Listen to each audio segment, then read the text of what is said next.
E aí, pessoal, hoje eu vou falar sobre algo que eu gosto muito, que é a lore dos personagens da Marvel, das cartas básicas, as primeiras que você recebe quando começa o jogo. Não aquelas que você vai desbloqueando aleatoriamente, mas sim as cartas básicas, né? As que já começam no seu deck e as primeiras que você vai desbloqueando numa ordem que vai ser sempre a mesma. Então vamos falar um pouco sobre os personagens e também sobre as cartas, o que elas fazem em si. Então, vou filtrar por recente. Então as cartas mais antigas, as primeironas, essas daqui de baixo. Então a gente vai comentar sobre elas. Essas cartas você já começa quando começa o jogo no seu baralho inicial. Primeiro que a gente vai falar é o Coisa. Uma carta custo 4 com 6 de poder, sem efeitos. É basicamente uma carta que vai rodar nos decks iniciais ou em decks que buffam cartas sem habilidades, né, como Patriota, ou como localizações como Washington, que também vão buffar cartas que não têm habilidade tiverem em destaque. Mas fora isso, tem outras cartas que têm o mesmo atributo e que fazem alguma coisa. Por exemplo, a Emma Frost, aqui ó, a Rainha Branca, é um 4 com 6 de poder e ela ainda faz alguma coisa. Então, em geral, é uma carta que vai rodar em casos muito específicos. E sobre a lore do personagem, bem, não precisa falar muito, já que o objetivo vai ser não falar em detalhes da lore do personagem, mas sim apresentar eles. O Coisa, todo mundo já conhece, é o membro original do Quarteto Fantástico. Ele desce o pau em quem tiver para descer. Esse é o Coisa. O segundo é o Senhor das Estrelas, o Star-Lord, né? Assim como todos os membros do Guardiões da Galáxia no jogo, você vai ter que antecipar o que o oponente vai fazer se você quiser receber o buff da carta. No caso do Star-Lord é receber mais 3 de poder quando alguém jogar naquela mesma localização. E a lore do personagem é que, bem, é outro que já é bem famoso, né? Todo mundo já deve ter ouvido pelo menos falar dele do filme dos Guardiões da Galáxia, mas as cartas, todas elas parecem ser representações dos personagens do quadrinho, do universo 616, e não do universo cinematográfico, né, que é o 1999. Então, se for esse o caso, se esse daqui for uma representação do Star-Lord dos quadrinhos, ele tem algumas diferenças. Por exemplo, nos quadrinhos ele é filho do Imperador Jason, de Spartax, e não do Ego, como foi no filme. Outra carta Vanilla, custo 2, 3 de poder. Tem outras cartas que fazem que tenham exatamente os mesmos status, como a Dominó, como o Wolverine, aqui ó, Dominó, custo 2, 3 de poder, Wolverine. E a lore do personagem, ele é um vilão do Homem-Aranha, basicamente isso. O poder dele é o choque que ele dá por meio da fantasia, das luvas, né? Ele, sem a fantasia, é só um cara muito inteligente. E o poder dele vem da fantasia. O próximo mesmo é o Sentinela. Ele coloca um outro Sentinela na tua mão. Ele vai adicionar uma outra carta que é um Sentinela. Ele está sendo usado bastante no deck do Dinossauro Demoníaco, né? Que é um deck que gera cartas e que nunca deixa a mão vazia. E a lore dele é que o Sentinela é uma categoria de robôs que foram feitos para exterminar os mutantes. Tem alguns sentinelas que se destacaram, que se destacam como uma personalidade, uma característica, mas sentinela é em geral uma categoria de robô. Por isso que faz sentido, né? São vários robôs, um robô gera o outro, a carta dele faz sentido. A próxima é o Mercúrio. É uma carta que vai começar na sua mão, sempre vai estar na sua mão no começo do jogo, sempre vai ter um drop 1 para jogar caso você queira. Tem um vídeo muito interessante que fala sobre como essas cartas influenciam a sua partida. Se eu lembrar, eu vou deixar o link na descrição do vídeo. É um vídeo em inglês, mas mostra as probabilidades matemáticas de comprar a carta que você quer, se você tem o Mercúrio, se você tem a Dominó e se você tem a América Chaves. É muito interessante, dá uma olhada lá se vocês quiserem.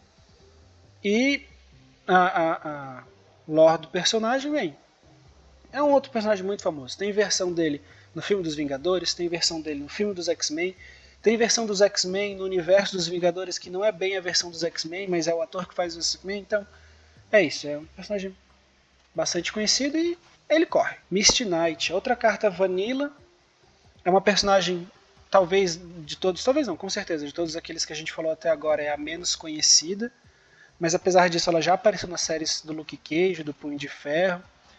Ela é uma policial boa pra caramba, que tem o braço ciborgue, né? Que a gente está vendo aqui na imagem.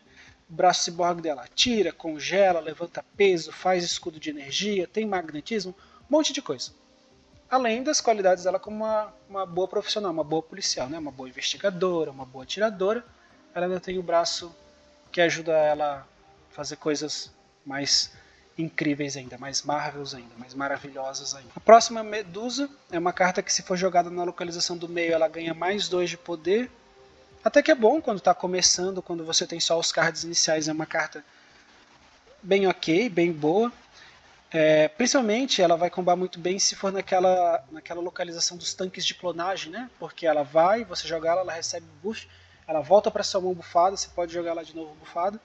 Mas não são todas as localizações que você vai poder jogar essa carta. Então, se for um nowhere no meio, um lugar nenhum no meio, se for uma carta, o trono espacial, que é o trono do Thanos no meio, você não vai jogar, não vai querer jogar, ela não vai aproveitar o buff. Apresentando a personagem para quem ela não conhece, ela é a rainha dos Inumanos.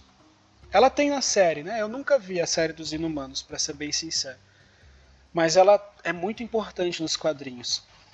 E o poder dela, além dos poderes de uma rainha, né? O poder que uma rainha tem, são esses cabelões. Dá pra gente imaginar que o poder dela, né? O nome também, Medusa, faz todo sentido. O Homem de Ferro, também não vou nem falar quem ele é, porque ele é muito desconhecido, sabe? Um personagem que não é importante, que não tem muita história, muita coisa para falar. É o Homem de Ferro. Brincadeira, vocês sabem quem é o Homem de Ferro. A carta dele tem uma passiva que dobra o poder da localização. É uma carta muito boa, mesmo ela tendo 0 de poder, é uma carta bastante usada, bem interessante. Um custo 5, o que ela faz é bem ok. O próximo é o Hulk, outro que eu vou só dizer que é o Hulk. E é uma carta vanilla, ela custa 6, 11 de poder, mas vale a pena salientar que são status muito bons, ela não tem nenhum drawback, ou seja, nada que vai te punir por jogar essa carta. É melhor do que muitas, em questão de status, né? Melhor do que muitas cartas custo 6, principalmente daquelas que você tá quando você começa, como Renda ou Apocalipse. Mas apesar disso, ela não vê muito jogo, porque geralmente no custo 6 você vai querer que faça alguma coisa, né? Spectrum e o Blue Marvel, que vai buffar suas outras cartas, Spectrum também, o Massacre. Todos eles têm custos bem menores do que o Apocalipse, do que o Hulk, mas geralmente você vai querer alguma coisa que surpreenda o seu adversário no custo 6, no turno 6, que geralmente é o último do jogo, então por isso que o Hulk nem sempre vai rodar. Próxima carta, o Gavião Arqueiro. Se você jogar uma carta na mesma localização que ele no turno seguinte, ele ganha mais 2 de poder. O Gavião Arqueiro ganha mais 2 de poder. Você meio que está telegrafando, né, para o seu oponente onde você vai querer jogar. Ou você pode usar para blefar. Vou jogar aqui, não joguei no turno seguinte. Mas, de qualquer jeito, ela não é uma das melhores cartas. Gavião Arqueiro é um personagem bem famoso. Tem filme, tem série. Mas tem algumas diferenças do Gavião Arqueiro dos quadrinhos para o Gavião Arqueiro dos filmes. Uma delas é que nos quadrinhos ele começa como um vilão do Homem de Ferro. Próximo é Ciclope, carta vanilla, personagem famoso, membro original dos X-Men, está sempre liderando algum dos grupos dos X-Men, já chegou a liderar todos os mutantes na época de Utopia. E aqui no jogo ele tem uma animação bem legal. Quando você segura a carta e fica segurando a carta enquanto vai colocar em campo, ele solta os raios ópticos. Uma animação bem legal. Próxima carta, Abominável. É basicamente um vilão do Hulk. Já apareceu no filme do Hulk, no filme do Shang-Chi. Não vou dar spoilers aqui de outros lugares que o pessoal especula, né? Que o pessoal sabe que vai aparecer. Não vou dar spoiler. Além de ele fazer as coisas que o Hulk faz, tentar esmagar as coisas. Obviamente o Hulk é mais poderoso do que ele, mas enquanto o Hulk não está irritado, ele aparenta ser mais forte que o Hulk, só que o Hulk, a gente sabe, é o Hulk. Além disso, nos quadrinhos, pelo menos, né, nos filmes eu acho que não apareceu nada disso, mas ele respira debaixo d'água, talvez tenha aparecido nos filmes, eu não lembro. Ele pode ser radioativo, caso ele queira, faz umas outras coisinhas também de diferente do Hulk. No jogo, custo 5, 8 de poder, carta vanilla. Agora, daqui pra frente, são as cartas que você vai liberar. Essas daqui, elas vão estar no seu deck e você vai jogar com elas para começar e tal. Então, estão no seu primeiro deck inicial. Daí depois você vai liberar as cartas nessa ordem aqui, nessa ordem que tá, não muda, para todo mundo vai ser na mesma ordem. Então ainda vamos considerar cartas básicas até aqui o Odin, que são as cartas básicas de todo mundo. Muito bem, a próxima então é a Jessica Jones. Se você não jogar uma carta na localização em que você jogou ela, no turno seguinte, né, ela ganha mais 2 de poder. Em geral, o turno seguinte que você joga ela no quinto turno, o turno seguinte vai ser o último, o sexto turno em geral. A gente sabe que ela pode sair com desconto a carta, ela pode vir direto da sua mão, pode ter um sétimo turno o jogo, mas em geral o sexto turno é o último. Não é uma das melhores cartas, um custo 5, 10 de poder não é uma das melhores cartas, mas, aliás, uma curiosidade, no momento em que eu estou gravando o vídeo, na época do meta em que eu estou gravando o vídeo, a curva 5, ou seja, as cartas de custo 5, elas são as menos boas. A curva 5 é a menos boa do jogo atualmente. Então não tem muita carta custo 5 que seja muito boa, muito quebrada e tal. Então, entre essas que já não são tão boas, a Jessica Jones não está entre as melhores e as menos boas. Homem de Ferro é uma carta boa, tem algumas cartas boas de turno 5, né? Não estou dizendo que as cartas de turno 5 não sejam boas. Tem várias cartas ok, boas de turno 5, mas de todas as curvas, né, de todos os custos, o custo 5 é a menos forte. Quanto a lore do personagem, tem até uma série, né, da Jessica Jones, e algo interessante, que é uma das diferenças da série para o quadrinho, é que nos quadrinhos a resistência telepática dela, ela aprendeu com a Jean Grey. E é uma das resistências telepáticas muito fortes assim do universo Marvel. Então é uma personagem bem conhecida, tem série e tudo. A próxima é o Kazar. É a mesma habilidade de uma outra carta que a gente vai ver mais pra frente, que ela aumenta o poder em 1 de todas as cartas custo 1. Sempre que tiver algum deck que enche a mesa de custo 1 rodando, o Kazar vai estar lá. Porque é um poder que combina muito bem com cartas de custo 1. Ou cartas, né, o baralho com cartas de custo 1, ou localizações também, como as localizações que tenham os esquilos, os ninjas, ou a própria Terra Selvagem, né, o lugar do Kazar, o lar do Kazar, que coloca os raptores. Todos esses tokens que são gerados pelas localizações, eles são custo 1. Então o Kazar buffa esses tokens também. Quando elas estiverem em alta, o Kazar pode ser que ele apareça. Claro que hoje em dia é muito mais fácil jogar um Carnage, um Carnificina, que vai destruir esses tokens e vai ser buffado por causa disso.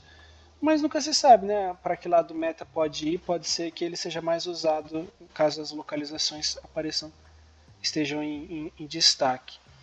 É um personagem totalmente inspirado no Tarzan, e ele é mais ali do núcleo dos X-Men, mas também aparece como diversos outros, como coadjuvante de diversos outros grandes heróis.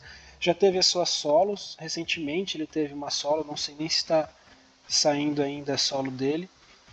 E ele mora na Terra Selvagem, que é um lugar no meio da Antártica, que tem dinossauro, mamute, uns bichos bem loucos, nesse lugar de natureza verde e tal, no meio da Antártica. O próximo é o Homem-Formiga.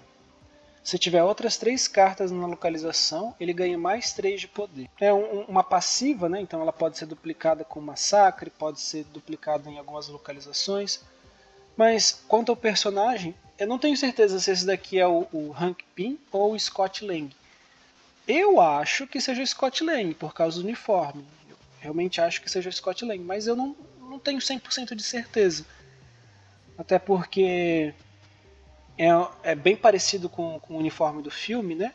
Mas se você souber aí, se conhecer bem os uniformes dos Homens-Formigas, deixa aí nos comentários. Eu acho que seja o Scott Lang, mas não vou afirmar com 100% de certeza. E o Scott Lang é o Homem-Formiga do filme, né? Apesar de que no filme também tem o Hank Pym, que é o mais velho, né? O Homem-Formiga velho. Mas o Scott Lang é o Homem-Formiga que assume o uniforme, o manto, no filme atual dos Vingadores. Próximo, Senhor Fantástico, o Reed Richards. É o gênio do Quarteto Fantástico. É o segundo personagem que a gente está vendo do formação original do Quarteto Fantástico, né? Formação fundadora.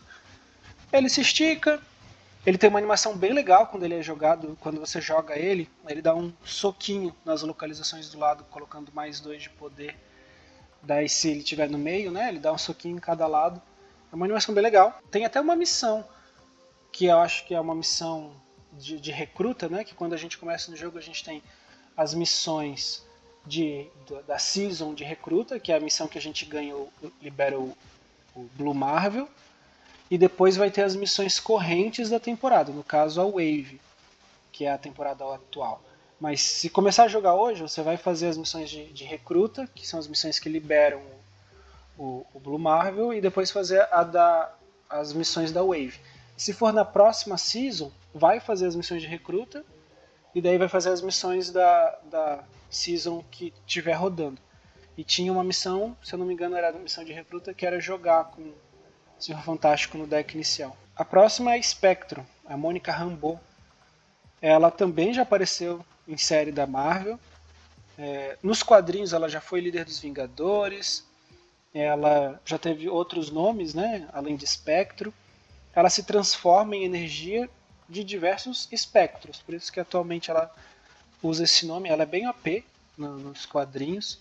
Na série a gente ainda não viu muito dos poderes dela, a gente viu bem pouco, né? Eu pessoalmente estou curioso para ver mais dela na série, porque nos quadrinhos é uma personagem bem forte. Vamos ver como é que vai fazer. Próximo é o Colossus. Peter Nikolaevich Rasputin. Não sei, meu russo não é dos melhores. É o Pele de Aço Coração Mole dos X-Men. Sim, ele é a minha foto do perfil dos meus jogos, porque ele é o meu personagem favorito, tem sido meu personagem favorito dos últimos anos. Eu gosto muito do personagem do Colossus, das histórias dele. Eu provavelmente vou falar mais dele mais pra frente. E aqui no jogo, ele tem uma passiva, não pode ser destruído nem movido. Próximo Noturno, outro que está na minha lista de personagens favoritos. Já estou com a carta dele bem upada, né? Muito bonita a carta. É o Kurt Wagner. Meu alemão também não está muito em dia. Ele se teleporta. É o poder do Noturno. Ele tem nos filmes, né? Assim como o Colossus também tinha nos filmes. Não comentei isso antes, mas tem no filme do Deadpool, teve no filme dos X-Men. Noturno também teve no filme dos X-Men. E a onomatopeia que faz quando ele se teleporta nos quadrinhos é o Banff. Daí no português, no Brasil, como a gente transforma tudo em verbo, acaba virando banfar, né? Banfu, que é o teleporte dele. No jogo é o que ele faz também, ele se teleporta. Você pode mover essa carta uma vez. Outra mutante, a Lupina. Ela estava no filme dos Novos Mutantes, né? Que saiu não faz muito tempo. A Honey Sinclair. Ela se transforma em uma loba. É o poder dela. Eu não lembro qual que é o nome do nome que eles dão para esses lobisomens e tal, né? Que não é bem lobisomem.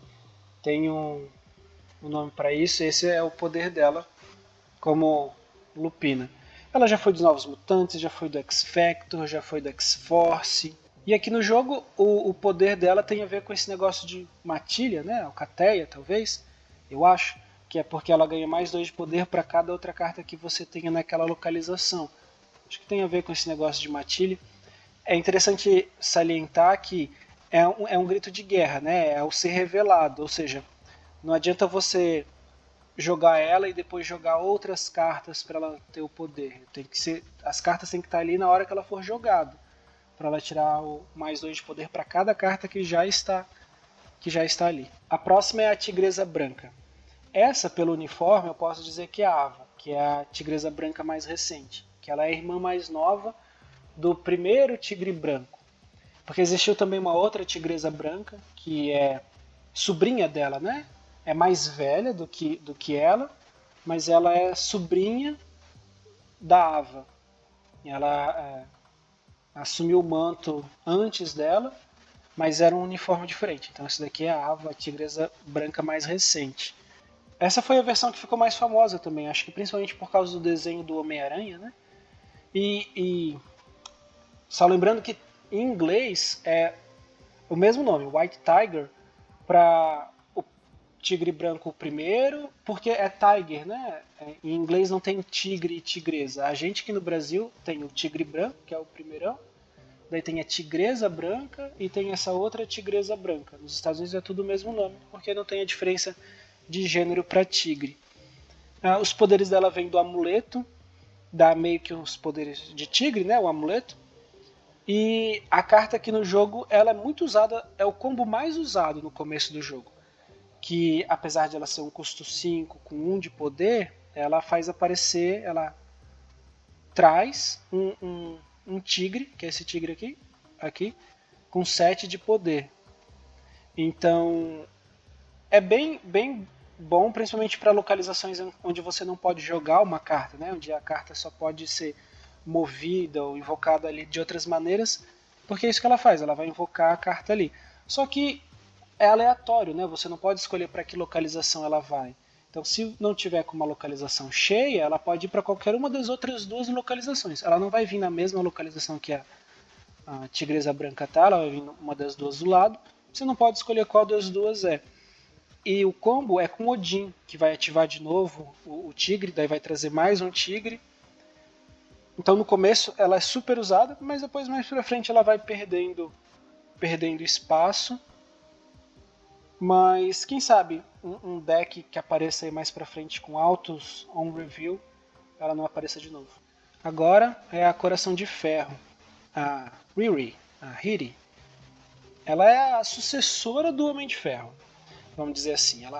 Ela construiu a armadura dela e tal. Ela, junto com a Tigresa Branca e o Khazar, são os únicos que não têm das cartas básicas, né, que não apareceram nos filmes mais recentes ou nas séries mais recentes da Marvel. Tem desenho, como a gente viu, da Tigresa Branca. Talvez a Coração de Ferro tenha aparecido em algum desenho, eu não sei, não lembro. Mas nos filmes e séries em representação humana, em live action, ainda não temos dela. Apesar de que a gente sabe que vai ter a série, né? Não vou dar muito spoiler, mas a gente sabe que vai ter a série dela. A gente ainda não sabe ainda quem vai interpretar e tal. E quanto a carta, assim como o Homem de Ferro, ela tem 0 de poder, mas ela é muito boa, principalmente em decks on review, decks de revelação. Mesmo mais pra frente do jogo. Porque se você vai fazer um deck on review, você provavelmente vai querer colocar a Coração de Ferro. Ela dá mais 2 de poder a 3 cartas. Então, com Odin, quando é ativado de novo, é uma carta muito boa. Quem sabe o Nova, depois que for nerfado, se for nerfado, vai ficar mais parecido com a Coração de Ferro, né? Porque o Nova dá mais 2 de poder para todas as cartas quando é destruído. Quem sabe não seja uma boa ideia se basear na Coração de Ferro para nerfar o Nova, caso eles venham a fazer isso. E por fim, o último de hoje é o Odin. Ele ativa novamente as cartas on review, da localização que ele for jogado, não são todas, é da localização que ele for jogado. E Odin é completamente inspirado no Odin da mitologia. Mas tem muitas diferenças, né, do Odin da mitologia para o Odin dos quadrinhos, o Odin dos filmes. Mas é o Odin da Marvel, todo mundo já conhece. Então é isso aí, pessoal. Essas são as cartas básicas. A partir daqui para frente são as cartas que você vai liberando aleatoriamente. Liberando aleatoriamente a primeira pool de cartas. Ó. Essa é a primeira pool. A primeira pool, como vocês viram nos outros vídeos, a minha terminou no 9. Foi a última carta da primeira pool. Daqui pra frente já são da segunda que eu tô liberando ainda. Eu vou fazer em breve as cartas da primeira pool. Essas são as da pool básica. Valeu, pessoal. É isso aí.